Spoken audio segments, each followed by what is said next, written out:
부모님은 사이가 좋지 않으세요. 그래서 이혼을 생각하고 계세요. 저는 부모님께서 이혼하지 않으시고 성경 안에서 화합하시기를 바라는 소망으로 몇 년 동안 기도해왔습니다. 하지만 두 분의 관계는 여전히 개선되지 않고 있습니다.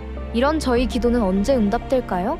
응답 없는 기도를 계속하려니 저도 좀 지치는 것 같아요. 두 분의 화해를 위해서 제가 무엇을 하면 좋을까요? 부모님의 결혼 생활과 그리고 어떤 갈등을 가장 가까이에서 지켜본 분으로서 충분히 마음의 이해가 되고요. 먼저 질문하신 그 질문에 있어서 기도에 대한 응답과 그리고 이혼에 대한 부분까지도 같이 좀 다뤄보는 게 좋을 것 같아요. 계속 개선되지 않는 부모님의 관계를 두고 언제까지 기도를 해야 하며 그리고 그 기도는 언제 응답이 될 것인가라고 질문을 하셨는데 사실 우리가 기도를 할 때 그 기도의 응답까지 일어나야 그게 기도가 다 이루어졌다는 착각을 할 때가 있어요. 사실 기도는 우리의 문제를 하나님 앞에 지속적으로 끝까지 아뢰는 것까지가 우리의 기도의 역할이고 충분히 기도를 하고 진심을 담아서 기도를 했는데 변하지 않는 그 어떤 관계가 있거나 현상이 유지된다면 그 부분에 있어서는 하나님께서 아직 그 일들을 이루어 나가는 과정 가운데 있다고 봐야 되는 거고요. 그리고 내가 충분히 기도를 했는데 원치 않는 결과가 나왔다면 내 기도한 대로 응답되는 게 응답이 아니라 내가 충분히 기도하고 난 뒤 일어난 일 그게 응답일 수 있겠죠. 아까 두 가지 제가 말씀을 드렸지만 저렇게 사시느니 이혼하는 게 낫다라고 내가 아무리 판단이 되어도 하나님 앞에 기도를 할 때에 우리 부모님 좋은 평화로운 관계 속에서 아름답게 헤어지게 해주세요라는 기도는 해서는 안 되겠죠.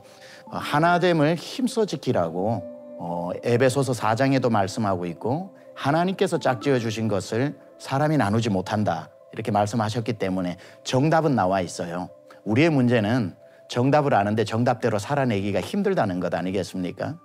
부모님도 마찬가지일 겁니다. 우리 질문하신 분이 앞으로도 어떤 상황을 가지고 상황에 맞는 기도를 하기보다는 그래도 포기하지 않고 성경이 말하는 그 기도를 지속적으로 하는 게 중요하고요. 그렇게 지속적으로 내가 끊임없이 간절하게 기도했는데 반대로 이혼을 하게 되었다면 하나님이 내 기도를 거절하신 게 아니라 내 기도의 응답이 이렇게 열매를 맺었구나라고 생각을 하고 하나님께서 이 또 이별의 아픔을 통해서 두 분 안에 어떤 일을 행하실 것인가 에베소서 3장 20절에 우리의 생각하는 것이나 구하는 것에 더 넘치도록 하나님이 하신다는 분명한 우리가 하나님을 향한 그 마음이 있잖아요. 내 생각보다 하나님의 생각이 더 높고 내 계획보다 하나님의 계획이 더 낫기 때문에 나는 네 생각으로 기도했는데 나는 이 계획을 가지고 우리 가정의 치유를 위해서 기도했는데 왜 하나님은 이렇게 제일 일어나지 않았으면 하는 방식으로 응답하셨을까? 몰라요. 왜냐하면 너무 높기 때문에 하나님의 생각이.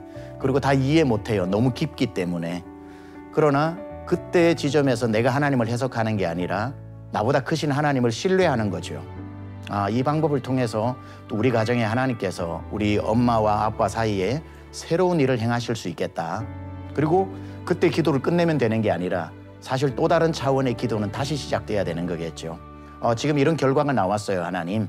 이제 우리 어머니, 아버지 속에서 새로운 일을 하나님께서 이루어 주셔서 우리가 생각하는 것보다 더 나은 방법을 이끌어달라고 계속 기도한다면 가정의 주인 그리고 질문자의 주인도 하나님이시기 때문에 가장 멋진 길로 인도해 가시리라 생각합니다. 따라서 포기하지 말고 기도하십시오. 하나님 그 기도 다 듣고 계시고 들으셨다면 가장 좋은 것으로 주시는 하나님이라는 거 우리 잘 알기 때문에 신뢰하면서 믿고 기도하는 자세가 더 중요한 것 같습니다. 성경에서 남녀 간의 이혼에 대한 구절이 있는 것을 알고 있는데 자식의 입장에서 바라보는 이혼에 대한 언급은 없는 것 같아요. 부모님의 이혼에 대해서 자식의 의견은 반영될 수 없는 걸까요? 자식의 의견은 반영될 수 없다고 봐요, 저는. 왜냐하면 결혼에 있어서 당사자인 주체가 남자와 여자 그 둘에 하나님께서 창세전에 짝지어 주셨고 하나로 맺어 주셨기 때문에 절대적인 부부 관계의 권위는 위로는 하나님 그리고 아래로는 부부의 관계 이상의 누군가가 관여를 할 수 있는 권리나 어떤 그런 걸 가질 수 없다고 생각해요. 사실 성경에서는 자녀가 그 부모를 떠나 둘이 합하여 하나가 되었으니 사람이 나뉘지 못한다고 그랬기 때문에 결혼을 했다라고 하는 것은 어떤 권위 아래도 놓이지 않고 그 부부가 독립적으로 하나님 아래에 놓이게 되는 그야말로 독립한 존재이기 때문에 근데 자식이 그 부부가 이혼하는 데 있어서 고민하게 만들고 다시 이혼을 참게 만들고 다시 부부가 하나가 되게 하는 결정적인 역할을 하는 게 자녀라고 하는 존재 자체가 굉장히 부부에게 중요하기 때문에 엄마 아빠가 부부로서 나의 부모의 역할을 해주시는 게 나에게는 너무나도 지금 중요하다라고 하는 부모는 자식 앞에 다 마음이 약해지잖아요. 어떨 때는 판단력이 많이 흐려지거든요. 갈등이 있고 헤어지는 게 너무 헤어지고 싶으면 헤어지는 그 그림을 너무 사모하게 되어서 부부의 마음속에 빨리 헤어지고 싶은 그러면 모든 게 해결될 것 같은 착각에 빠져요. 사실 우리가 알다시피 결혼 생활도 힘들지만 헤어지고 혼자 사는 거는 또 더 힘들거든요. 어차피 힘들어요. 어느 힘든 걸 택할지를 택하는 거지만 섣부르게 판단을 하고 마음의 결심을 하면 그 일을 추구하고 싶은 강한 의지가 생기니까 그러할 때에 그 의지력을 꺾어주는 역할이 또 자녀라고 생각을 해요. 자녀들이 툭 던지는 한마디 난 상관 안 해. 엄마 아빠 알아서 해.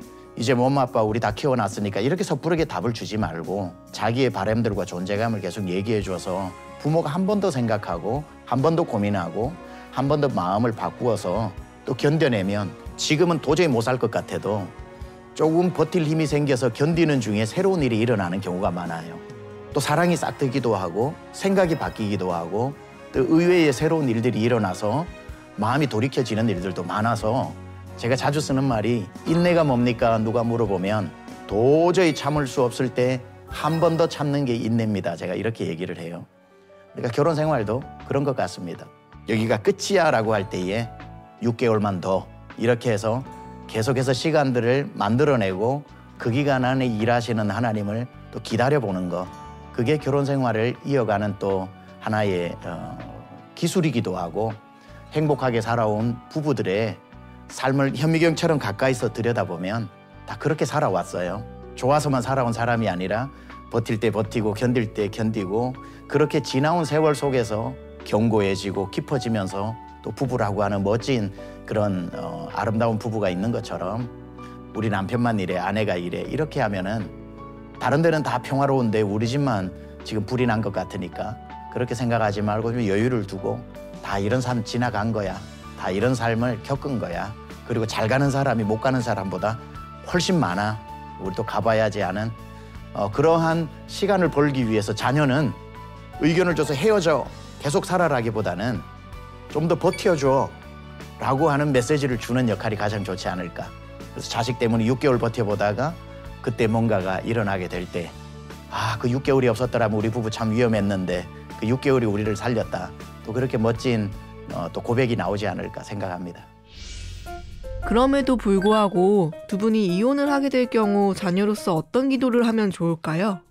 아까 첫 번째 질문처럼 내가 우리 부모님의 하나됨을 놓고 충분하게 기도를 했는데 하나님의 응답으로 헤어지는 결과가 왔어요. 의외로 놀랍게도. 그렇다면 또 한 번 더 화합하게 해달라는 기도는 물론 또 드리면 좋고요. 그것도 성경적이니까.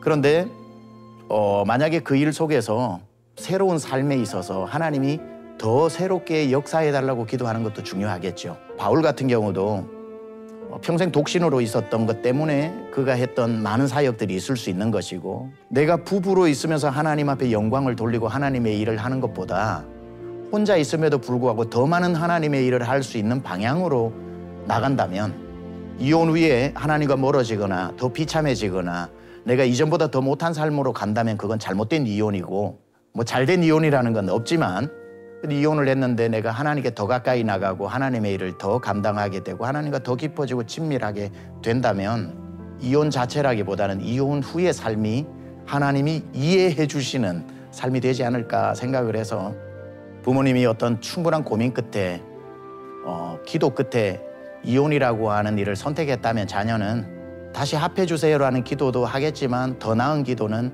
하나님 이제 우리 엄마와 아빠에게 개인적으로 직접 더 깊이 만나주세요. 더 말씀해 주세요. 정말 이 이혼이 두 분에게 상처가 되고 하나님과 멀어지고 아픔이 되지 않도록 하나님이 우리 엄마의 길과 우리 아빠의 길을 하나님 더 특별하게 돌봐달라는 기도를 양 부모님을 의탁하는 기도를 하는 게 더 낫지 않을까 이런 생각이 드네요. 부모님의 이혼으로 힘들어하는 자녀들을 위해 위로와 격려의 말씀 한마디 부탁드릴 수 있을까요? 이혼은 어떤 하나로 그 이유를 단정할 수 없기 때문에 교회 안에서 어떤 청년 아니면 내 친구의 부모님이 이혼을 했다고 했을 때에 그걸 어떤 너무 문제로 보는 시각을 버려야 될 것 같아요. 또 우리 부모님이 좋은 우리 교회 권사님이고 장로님인데도 이혼할 수 있잖아요. 그렇게 했을 때 내 스스로 우리 부모님의 이혼을 자랑스러운 건 아니지만 부끄러워하는 모습을 보이는 건 또 아닌 것 같아요. 내가 정말 기도했고 하나님 앞에 우리 부모님을 위해서 충분히 기도했는데 결과가 이렇게 나왔다라고 하는 걸 또 받아들이는 것도 믿음인 것 같고 또 하나님이 부모님을 통해 일하시는 그러한 일들을 기대하는 것도 믿음이기 때문에 부모님의 이혼으로 교회에서 마음의 상처가 있거나 지금 힘든 분들이 있다면 지금 당장 일어난 문제보다는 앞으로 일하실 하나님을 조금 더 미리 땡겨서 바라보는 믿음도 좋을 것 같고요. 자기 자신을 바라보는 시각이 비뚤어져 있으면 우선 내가 나를 바라보는 시각이 좀 여유로워야 또 그러한 아픔 중에 있는 친구들과 자녀들을 바라보는 시선도 좀 여유로울 거기 때문에 부모의 이혼의 책임을 자기에게 가혹하게 묻지 않는 게 중요한 것 같아요. 우리 부모님 이혼했던 걸 마치 내 죄, 내 문제, 내 창피스러움인 것처럼 이야기해서 친구들 앞에 의기소침할 필요는 없는 것 같아요. 하나님도 안 말려주신 이혼을 자식이 어떻게 말립니까? 그러니까 하나님이 하신 일을 내가 어찌하랴 생각을 하고 조금 그런 부분에 있어서 너무 자책감을 가지지 않고 또 어깨 펴고 부모님 계속 축복하고 당당하게 사는 자세도 필요하다 생각합니다.